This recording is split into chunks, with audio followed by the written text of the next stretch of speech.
Okay, now for the trigger on this, I'm going to use, well, I was going to use an aircraft cable, a thin cable or something like that, but I might just use twine for right now, whatever I can find. I just scabbed some old exhaust brackets on there, and I got a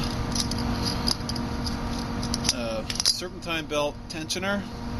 The bearing's no good. I saved that work. It worked perfect for this. Loud on cars, but it's perfect for this. And I got a new bolt. I don't know what I got it out of my toolbox. I save that stuff all the time.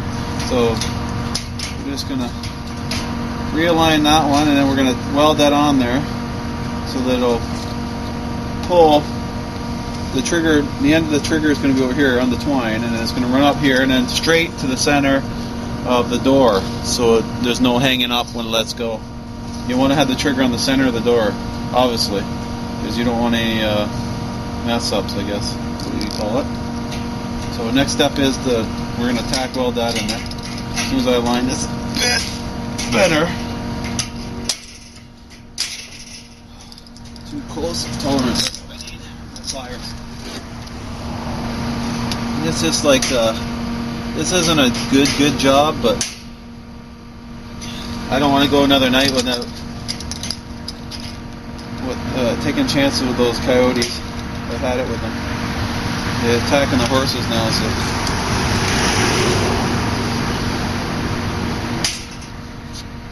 Now I'm just going to tack it, and I'm going to use my welding helmet in a second here. I'm going to get a sunburn in the process.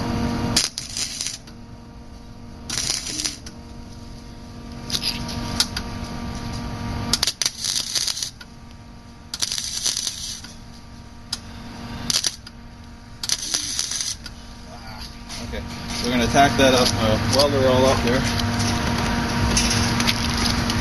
Really good now. Yeah, you can see through my helmet, that is.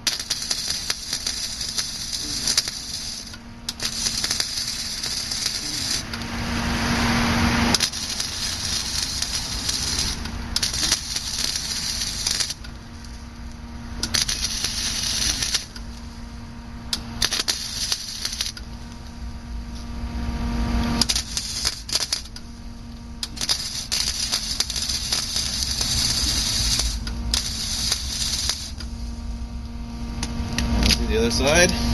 This doesn't have to be really strong. It's not going to have any force on it. So.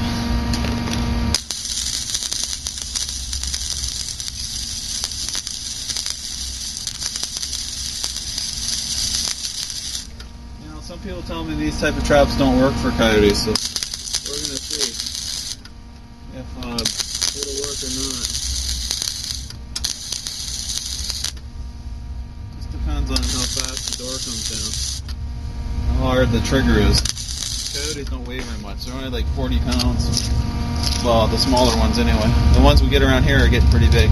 Now, it would have been better to have a bolt that was fit the right size, but it isn't going to matter too much as long as it stays that way.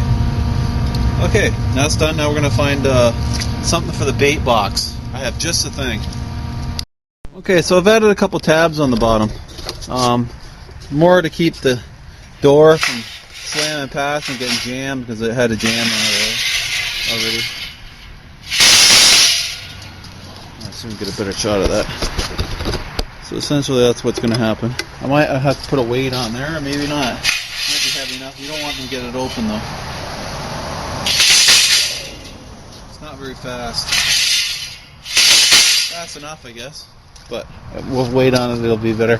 Now I'm just debating what to put for the bait box, because I need him to be able to stick his head through here at least a foot on this end so he can get in the trap deep enough to set it off. I was thinking about that barrel, but I don't know. It'd be better if it was some kind of fine, mud. It was some kind of, sorry about the camera work, guys. It'd be better if it was some kind of mesh, fine mesh so you could see it and smell it. I thought about doing that, but I think that's going to be too big or too deep. It should only be about half that. Something you can see what it is. Entices to come in. the other side. I'm gonna have a look at my garage. I'm gonna have to call it quits for tonight with this, just to see. You can see how it's gonna work. There'll be a foot pedal down here, and it'll have a wire attached to it. It'll run up over the top of the pulley, and then from there it'll be straight line to the center of the door, the middle of the door. That way should work. Okay guys, it's getting kind of dark out and I can't find anything satisfactory enough for a bait box. I don't think a dark barrel would work, so I'm gonna look around at work, see what I can find, and we'll finish this off tomorrow night or so, hopefully sooner. Okay, catch you later. Okay, I have the trap pretty much done, but the bait box I want to put on the end, but we're going to try it tonight. I just want you to see this little piece in this article here I had got from this Voice of the Farmer paper I get. I think it's page 3. It outlines what you can do and what you can't do. I want to read it to you, but I'm not sure where it is. Oh yeah, it's probably not going to turn out. You can read that or not. The Fish and Wildlife Conservation Act sets out the legal action property owners can take to deal with problem wildlife. Generally, landowners may capture, kill, or harass problem wildlife to prevent damage to their property. There is no closed season for coyotes in the majority of southern Ontario. So, before anybody starts crying about me killing coyotes, there you go. Okay, now let's go set the trap. I have a piece of nice leftover roast beef, and we're going to try that out, see how it works. Okay? Okay, so I kind of missed taping the trigger mechanism, but you got the idea before. What's basically going to happen, if I get it set up right, I'm lacking the bait box on the end, so we're going to have to try a different trick. I'm just going to get rid of that. What's basically going to happen is the gate sits on this rusted bolt, like so, and Coyote's going to come up here and get the meat, step on the plate, and trigger it. But he probably will not come in far enough to step on the plate, so what I'm going to do is tie a piece of roast beef to the trigger line, so he has to grab it, and when he does, hopefully if he gets into it, he's probably going to smell me, but we'll try that, see how it works. So we're going to take it and set it up now over there somewhere and try that out.